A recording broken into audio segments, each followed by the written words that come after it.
I actually was named Phoenix's funniest person. Please give it up for Tim Bateman! I know I have an accent, let's get that out of the way.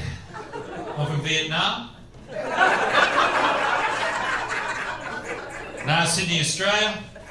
It's interesting having an accent in America. I was recently at a gig. A woman walks up to me, she said, "Your accent, the way you talk."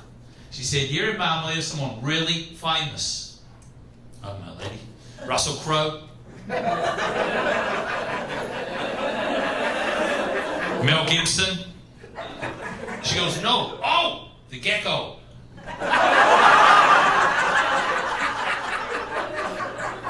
Then a friend says to me, "Do you have anything equivalent to the Kardashians in Australia?" I'm like, "Yeah, boxing kangaroos." Are we going to see kangaroos when we get to Sydney Airport? It depends how drunk you are. Then a friend looks at me, she goes, "Well, when's the best time to visit Australia?"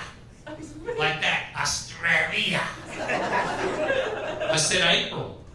She looked at me, no word of a lie, she goes, "Your April or our April?" But I'm doing a 3-camera angle shoot tonight, and my agent said you need to lose a weight for it, so I did. So I went on a crash diet about a month ago. I got rid of all the junk food in my house. I got to be honest, it was delicious. You guys married? Not yet. You should get. You going to get married? Yeah. Get married. That's a good idea. Who's married? You married? Good. Stay married. Because I'm 60 years of age. Okay, and I can tell you, dating at 60 is horrible. Because I'm sure it's the same for the women as it is for the men. Let me tell you what dating in your 60s is like. It's like being hungry and having to try to find your food in a dumpster. Every now and then you find a nice ribeye, but most of the time it's leftovers or past its expiration date. Right? I mean, has anyone ever got a scratch-off ticket for their birthday? Who, you have? For Christmas. Was yours pre-scratched too?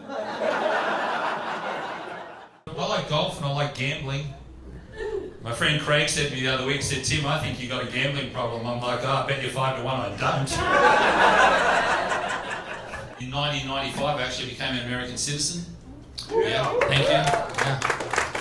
I went down and, held up my right hand, got sworn in, and right after the ceremony, there's about 10 of my friends in. My mate Brian came up and he goes, "Well, Tim, it's official now.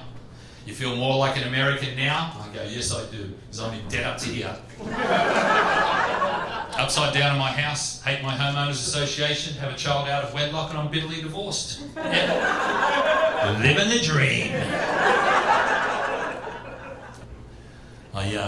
They said to me, if you want to get a job, Tim, you got to get a driver's license. You got to have a form of ID here in America. You didn't need that in Australia. So I went down and I took the driver's test. I failed it. I blew a .21.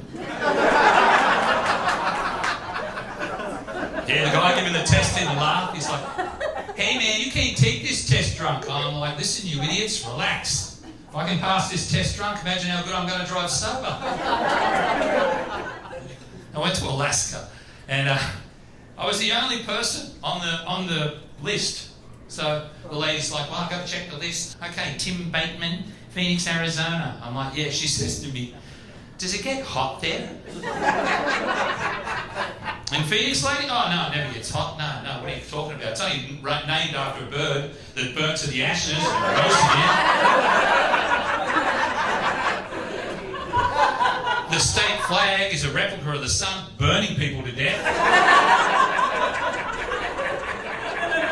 No, it never gets hot there. No, what are you thinking? No, it never gets hot. I should be used to it. I've lived in the States since 1984, BC. Before COVID. Look, I always knew it was going to be an adventure, and a guy walked up and he goes, "Where are you from?" "Australia." He goes, "How long have you been here?" I'm like, 3 weeks. He goes, "Wow, you've picked up English quick."